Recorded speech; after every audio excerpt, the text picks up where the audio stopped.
ఈ ప్రభుత్వం ఏం చేసిందో చర్చకు మీరు సిద్ధమా అని నేను అడుగుతా ఉన్నా.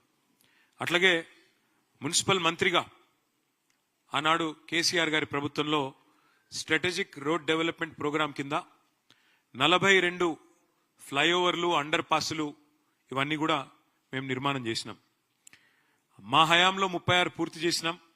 మీ ప్రభుత్వం వచ్చిన తర్వాత వాటిలో కొనసాగింపుగా ఇంకా 10%, 15% పని మిగిలితే వాటిని మీరు పూర్తి చేసి రిబ్బన్లు కట్ చేస్తూ ఉన్నారు.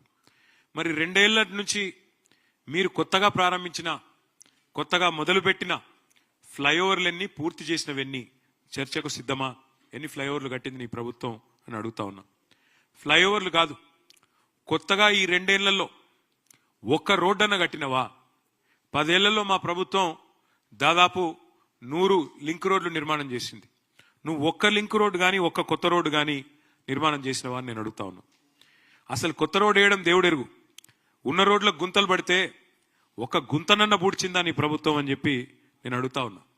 సీఎం అంటే జేబులో కత్తెర పెట్టుకొని మేం కట్టిన ఫ్లైఓవర్లకు రిబ్బన్లు కట్ చేయడం కాదు.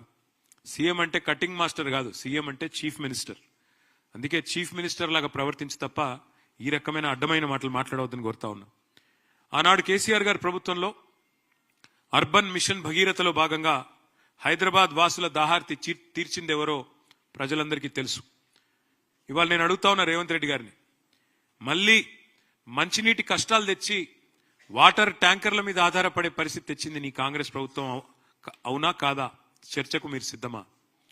కేసీఆర్ గారి నాయకత్వంలో 20,000 లీటర్లు ఫ్రీ వాటర్ ఇస్తే హైదరాబాద్ లో ఇవాళ వాటికి మీరు బిల్లులు ఇస్తున్న మాట వాస్తవమా కాదా? చర్చకు మీరు సిద్ధమా?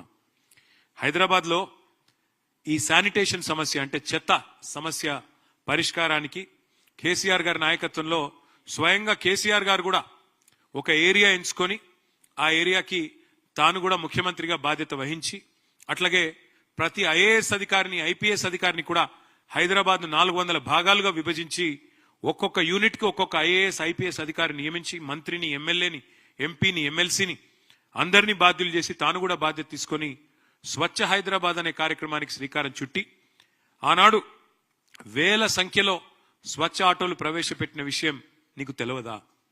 నీ ప్రభుత్వం వచ్చినాక ఈ 2 ఏళ్లలో ఒక్కటంటే ఒకటి కొత్త ఆటో కనీసం ప్రవేశపెట్టినవా? చెప్పగలుగుతావా?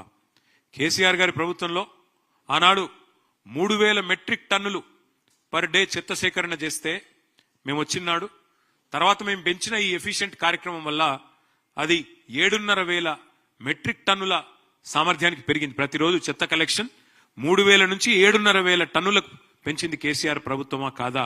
అసలు నీ ప్రభుత్వం వచ్చినాక నువ్వు శానిటేషన్ మీద చేసింది ఏంది చెప్పే సత్తా నీకుందా అని అడుగుతా ఉన్నా.